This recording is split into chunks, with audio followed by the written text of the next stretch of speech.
코덱스에서는 핵섭을 12단계 7원칙에 따라서 계획, 수립, 수행하여야 한다고 제시하였습니다.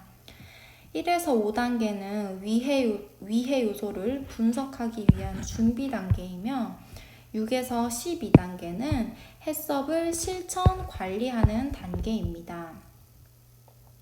먼저 1단계에서는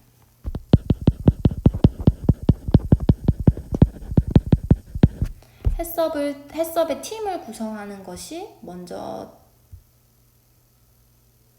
이루어져야 합니다. 예를 들어서 배추김치를 해썹으로 관리를 한다 하면 배추김치를 잘 아는 배추김치에 대한 전문적인 지식과 기술을 가진 사람들이 팀으로 구성이 되는 것입니다. 두 번째는 제품 설명서 작성입니다. 이 구성된 팀원들이 이 배추김치의 원료는 무엇이며 제품 유형은 무엇이며 원재료의 배합 비율은 어떻게 할 것이며 제조 포장 단위는 1kg로 할 건지 2kg로 할 건지 어떻게 할 것이며 포장 형태는 파우치 포장을 할지 혹은 무균 포장을 할지 등을 결정하며 유통기한 이런 것들을 분명히 하는 단계가 2단계라고 합니다. 3단계는 용도 확인입니다. 용도 확인은 섭취 방법이나 소비 대상을 확인하는 단계입니다. 네 번째는 공정 흐름도 작성입니다. 이 공정 흐름도는 공정별 가공 방법을 결정할 뿐만 아니라 이 배추김치를 제조하는 그 작업장의 평면도도 작성을 하고요. 그리고 환기시설이나 배수 처리 시설 같은 개통도 작성을 하는 것입니다. 예를 들어서 작업자가 배추김치를 만들러 들어가기까지의 전 단계에서 어떠한 통로를 이용해서 어떠한 보안을 거쳐서 이동을 할지 혹은 배추김치가 작업장 안으로 들어가기 위해서 어떠한 온도에서 관리돼서 어떠한 시간에 이동을 할지 이런 것을 결정할 뿐만 아니라 작업장 안에서도 배추김치를 만드는 흐름에 따라서 어떻게 기구를 배치를 할지, 어떻게 작업자를 세울지, 어떻게 환기시설을 설치를 할지 이런 것들을 작성하는 것이 이 네 번째 단계입니다. 다섯 번째는 공정 흐름도 현장 확인 단계입니다. 이 네 번째에서 작성한 공정 흐름도가 실제 현장에서 적용했을 때 내 계획대로 일치하고 있는지 수정할 부분이 없는지 그런 것을 확인하는 단계입니다. 여기서 이렇게 모든 준비 기간이 끝나면 이제 실제적으로 위해 요소를 분석합니다. 위해 요소라 함은 앞서 말했듯이 이러한 것들이 위해 요소라고 할 수 있는데요. 배추김치를 만들면서 미생물이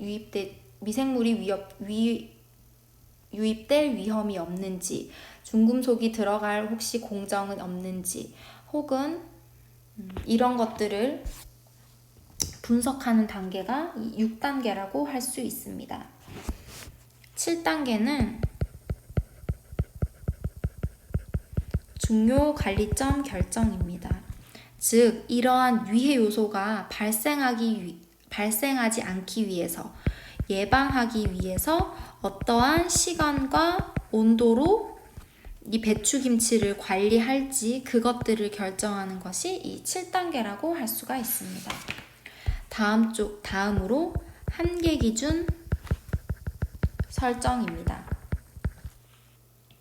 한계 기준이라 하면은 이 배추김치가 만들어지는 시간과 온도가 허용되는 범위를 결정하는 것이 바로 이 한계 기준 설정입니다. 이 한계 기준 이하로 배추김치를 제조하여야 하는 것이 바로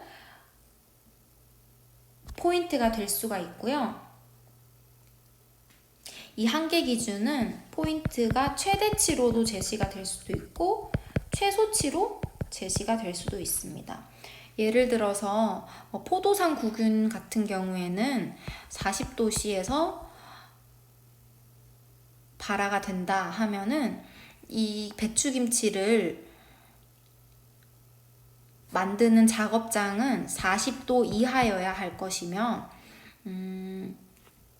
이하여야 할 것이다 라는 한계 기준을 설정을 했을 때는 최대치를 제시한 것이겠죠. 다음으로 모니터링 체계 확립입니다.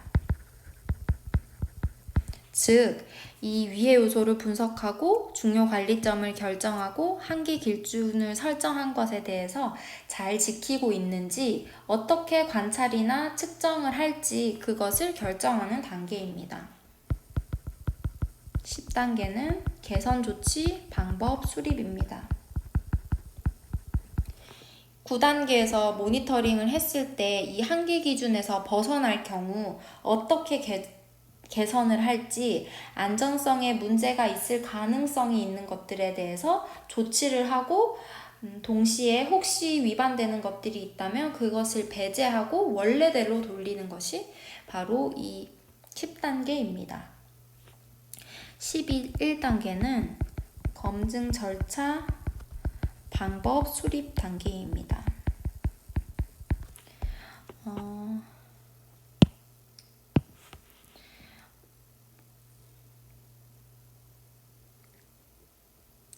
이 위의 것들이 계획에 따라서 적절하게 알맞게 시행이 됐는지 그것을 확인하는 방법이나 절차를 수립하는 단계가 이 단계라고 할 수가 있습니다. 마지막으로 12단계는 문서화나 기록 유지 방법 설정입니다. 이 모든 데이터를 효과적으로 기록하는 방법이나 그러한 절차를 확립하는 것이 이 마지막 단계라고 할 수가 있습니다.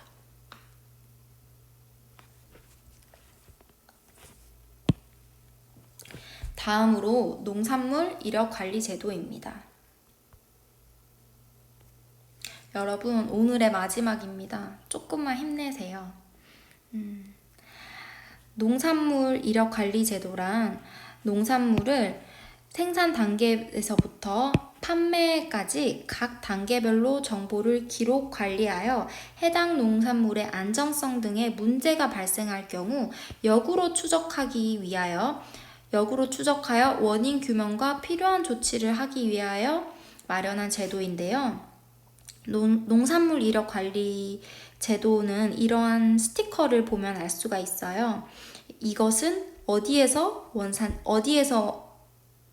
어디가 원산지인지, 그리고 어떠한 품목인지, 그리고 어떠한 중량 단위로 포장이 되어 있는지, 등급은 어떤 건지, 생산자는 누구인지 이런 것들을 한 번에 알 수 있게끔 만든 것이 농산물 이력 관리 제도입니다. 우리나라는 2006년부터 본격적으로 시행하고 있고요. 광우병 파동 이후에 축산물을 중심으로 실시되고 점차 농산물로 확대되었습니다. 농산물 이력 관리 제도와는 별개이지만 밀접한 관련 제도로 GAP, 우수 농산물 관리 제도라는 것이 있는데요. 이는 농산물의 생산부터 수확 후 관리 단계까지 농약이나 중금속이나 미생물들을 관리하여서 위해 요소가 농산물에 혼입되는 것을 최소화하는 제도입니다. 농산물 이력 관리 제도는 생산부터 판매까지 문제가 발생할 경우 책임을 분명히 하기 위해 하는 것이 목적이고요. 이 농산물 관리 제도는 위해 요소를 최소화하기 위한 것이 두 가지의 차이점이라는 것을 기억해 두길 바랍니다. 여러분, 오늘은 여기까지고요. 아직 미흡한 저의 이 판서를 보느라 너무너무 고생이 많았고요. 5월 9일 토요일에 다시 만나요. 안녕.